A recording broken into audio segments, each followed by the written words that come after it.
What's up people, Orseofkorse here, coming at you with another Paragon deck build. Today we're going to be looking at my Aurora Jungle build.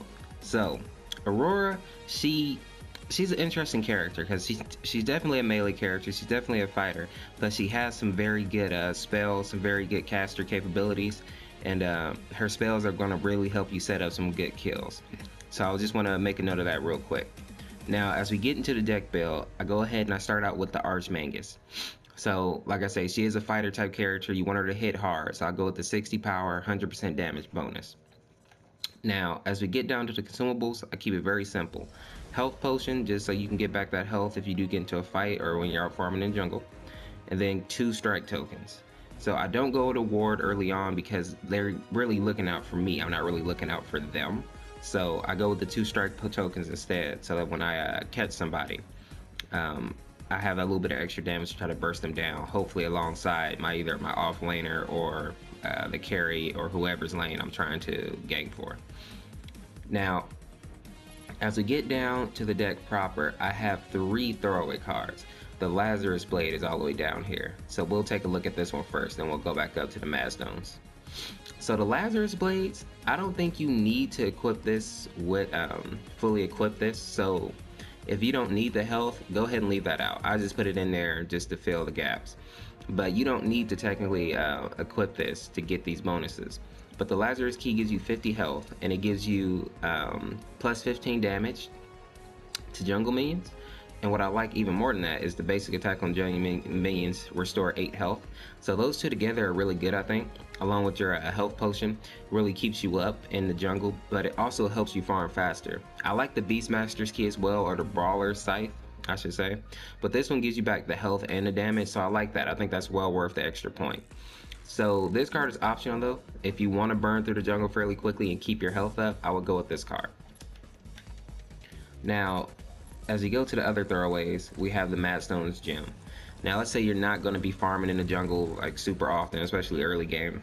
I would just go straight with the Mad Stones Gems, because this card gives you 12 power off the gate, and it's only a 2-point card, so that's awesome.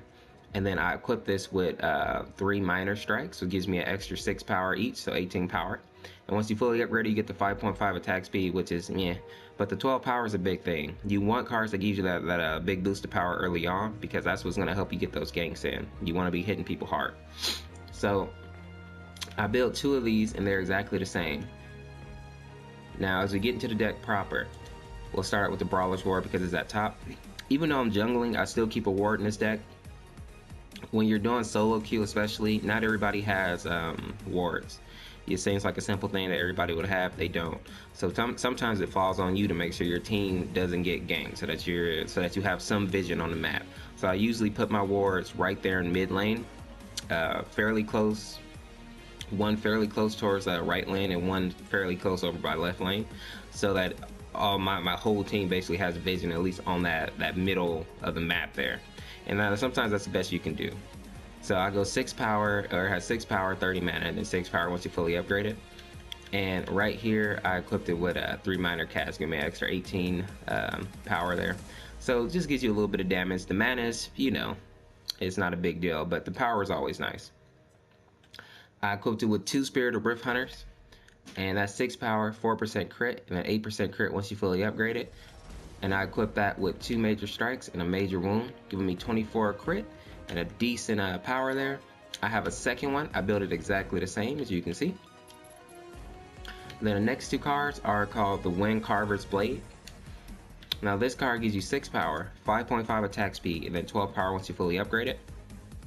I equipped this card with 3 strikes, giving me again more power and a little bit of attack speed. So I have 2 of these, and I do them exactly the same. Now the last card, and I was a little hesitant about trying this card out at first, but I actually really like this card, and the cooldown that it gives you isn't so crazy to where you're like burning through mana, because that was one of my huge concerns. But this card gives you 5.5 attack speed. Then a unique passive is basic attack on players grants you 10% cooldown reduction. Basically what this does is it allows you to get your Horror Frost up a little bit faster, and that was the thing that I liked, because that 10% cooldown isn't anything crazy, but it will allow your cooldowns to come up fairly often. So if you burst in with your Glacial Slide, I know that's not what it's called, but you know what I mean. On your little glacier thing, you jump on your opponent.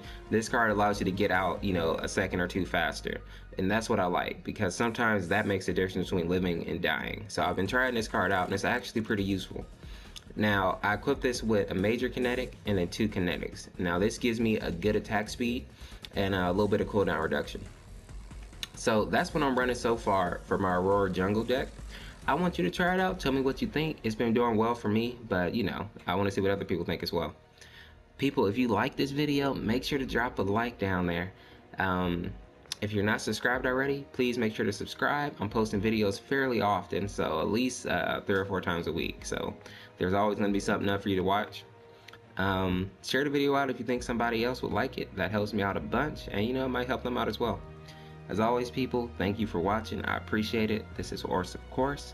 We'll see you in the next video. Have a good one. Peace.